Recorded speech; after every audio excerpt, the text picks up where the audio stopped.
बिस्मिल्लाहिर्रहमानिर्रहीम। अस्सलाम वालेकुम वरहमतुल्लाहि वबरकातुहू। उम्मीद करता हूँ तमाम दोस्त भाई खैरियत से होंगे। Welcome to no loss swing trading channel. अगर आप हमारे प्रो ग्रुप में शामिल होना चाहते हैं, ये हमारा व्हाट्सअप नंबर है। इस नंबर पे आप रब्ता करके हमारे प्रो ग्रुप में शामिल हो सकते हैं। चलते हैं मार्केट की तरफ। यार मार्केट बहुत गंदी हुई हुई है, बहुत तंग कर रही है। सब लोग परेशान हैं, सबकी उम्मीदें टूट चुकी हैं। हर जगह से हालात बुरे हैं। कभी मतलब पॉलिटिकल इशू, कभी इकोनॉमिकल इशू, कभी कोई इशू। अच्छा, मार्केट में जो है सबसे ज़्यादा नेगेटिव था फर्टिलाइज़र, फिर cement, oil and gas, automobile. Almost सारे सेक्टर जो है वो नेगेटिव परफॉर्म कर रहे थे। ये पता नहीं कौन सा सेक्टर है मुदारबा, ये बस पॉजिटिव परफॉर्म कर रहे थे। तमाम सारे इंडेक्स जो है वो नेगेटिव परफॉर्म कर रहे थे। डाटा की तरफ चलते हैं तो गैर यकीनी सी सूरत हाल है। बैंक्स जो थे वो भी सेलिंग कर रहे थे, ब्रोकर्स भी सेलिंग कर रहे थे, कंपनीज उन्होंने थोड़ा माइनर सा बाय किया है। फॉरेन कॉर्पोरेट जो है वो भी सेलिंग कर रहे थे। हमारे बहादुर इंडिविजुअल जो है वो बाय कर रहे थे। इंश्योरेंस कंपनीज वाले भी सेल कर रहे थे, म्यूचुअल फंड्स वाले भी सेल कर रहे थे, अदर ऑर्गेनाइजेशन वाले भी सेल कर रहे थे। ओवरसीज़ पाकिस्तानी जो थे वो थोड़ा बहुत जो है वो बाय कर रहे थे। खैर, मतलब हम लोगों ने भी अब मना किया हुआ था लोगों को कि मज़ीद जो है कैश इंटर ना करें, क्योंकि फ़िलहाल मार्केट के हालात इस तरह के हैं कि हम 50% कैश ज़रूर रखते हैं। काम भी हम करते हैं। अगर शॉर्ट सेलिंग वाले शॉर्ट सेलिंग करते हैं तो जो है हम लोग बाइंग करके ऊपर सेल भी कर सकते हैं। ठीक है, तो काफ़ी लोग मुझे आके मैसेज कर रहे होते हैं कि आप लोगों को फंसा रहे हैं और लोगों से बाइंग ना करवाएं। बाद में पता चलता है कि वो खुद शॉर्ट सेलर है। उनको तकलीफ़ होती है बहुत ज़्यादा कि अगर हम किसी को बोलते हैं कि आप बाय कर लो, हालांकि हम लोग कुछ चंद स्क्रिप्ट्स के अंदर बाइंग कराते हैं और वो जो है वो नीचे वाली साइड पे होते हैं तो हम बाय करवाते हैं। मगर बाद में लोग तनकीद कर रहे होते हैं कि आप फंसा रहे हो हमें। व्हाट्सएप पे भी हमें मैसेज कर रहे होते हैं, लेकिन ये है कि जब पता चलता है तो ख़ुद अपने मुंह से बताते हैं कि यार ये शॉर्ट सेलिंग का टाइम है। तो मैं समझ जाता हूँ कि वो लोग चाह रहे होते हैं कि मार्केट गिरे। ज़ाहिर बात है, मार्केट में बुल्स एंड बियर्स दोनों हैं। बुल्स चाहते हैं कि शॉर्ट सेलर शॉर्ट सेलिंग ना करे और शॉर्ट सेलर चाहता है कि बुल्स बाय ना करें ताकि उनका फ़ायदा हो। ठीक है, तो जिसका अल्लाह ने फ़ायदा लिखा होगा उसी का फ़ायदा होगा। बाकी ये है कि शॉर्ट सेलर्स का भी नुकसान होता है और बुल्स का भी नुकसान होता है, सबका नुकसान होता है।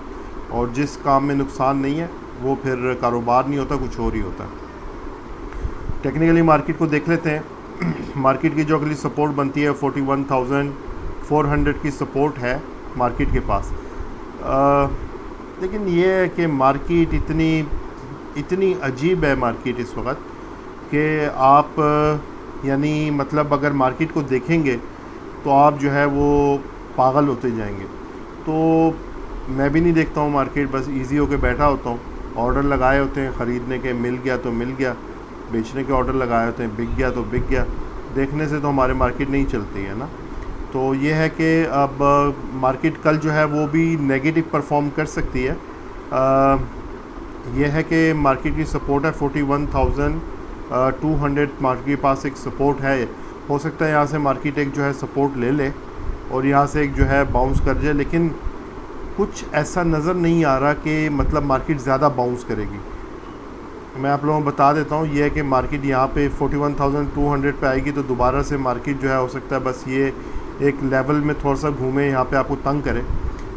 जो डाटा है, डाटे के मुताबिक अगर देखा जाए तो साफ पता चलता है कि लोग निकलना चाह रहे हैं इधर से। अब देखें, इसमें ये नहीं होता है कि मतलब ये जो हो सकता है बैंक्स वाले सेल कर रहे हैं, तो ये नहीं है कि ये अक्सर लोग कहते हैं ये क्यों निकल रहे हैं। भाई हो सकता है कि बैंक्स वालों ने जिसमें बाई किया हो उसमें उनको प्रॉफिट आ रहा हो तो वो निकल रहे हो। तो आप अगर पूरी मार्केट को देखें, मैं आपको एक एग्जांपल देता हूँ। आप ATRL को उठा रहे हैं, ठीक है, ATRL, ये देखें ATRL को आप।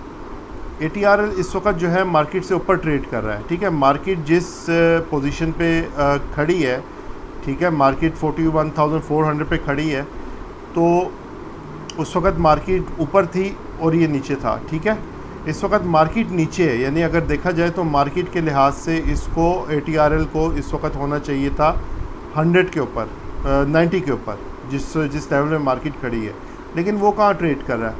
यही चीज़ मैं लोगों को समझा रहा होता हूँ कि भाईजान देखें, आप स्क्रिप्ट पे फोकस करें, आप ये चीज़ ना देखें कि मार्केट कहाँ जा रही है। अब ये भी तो पॉसिबल है कि बैंक्स वाले और ब्रोकर्स वाले जो सेलिंग कर रहे हैं वो हो सकता है इसमें सेलिंग कर रहे हो। तो जिसने यहाँ पे बाई किया अगर वो यहाँ सेलिंग कर रहा है तो इसमें कौन सी कोई गुनाह है कि सेलिंग करना।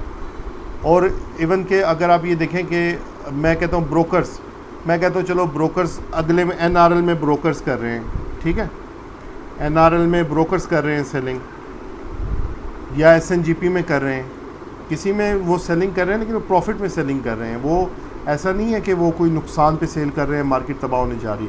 हो सकता है ब्रोकर्स इसमें सेलिंग कर रहे हो, ठीक है, यहाँ पे सेलिंग कर रहे हो, इसमें यहाँ सेलिंग कर रहे हो, उन्होंने यहाँ से बाय किया हो या यहाँ इधर सेल किया उसके बाद फिर यहाँ से बाय किया हो, यहाँ सेल कर रहे हैं। तो आप लोग जो है वो इतना ज़्यादा परेशान ना हुआ करें मार्केट को देख के। मैं आपको बार बार कह रहा हूँ कि मार्केट नीचे है, स्क्रिप्ट्स ऊपर ट्रेड कर रहे हैं। मैं आपको एक और मिसाल दे देता हूँ कि DJKC आप उठा लें, ठीक है, DJKC को अगर हम उठाते हैं, अब DJKC को देखें कि मार्केट जब जिस लेवल पे थी पहले जहाँ से होके गई है, तो DJKC कहाँ पे था, 53 पे था, ठीक है। अब मार्केट उसी लेवल पे आके खड़ी हुई है और DJKC आज कहाँ पे आया है, 58 पे। तो DJKC तो ऊपर है ना। अब यहाँ पे अगर किसी ने इंश्योरेंस कंपनीज उन्होंने बाय कर लिया और वो यहाँ सेल कर रहे हैं, आप कह रहे हैं वो मार्केट से निकल रहे हैं। भाई मार्केट से वो नहीं निकल रहे हैं, वो इस स्क्रिप्ट से निकल रहे हैं और वो कहीं और जो है एक्युमुलेशन कर रहे हैं। मैं आपको बताता हूँ, ये देखें ज़रा, इंश्योरेंस कंपनीज़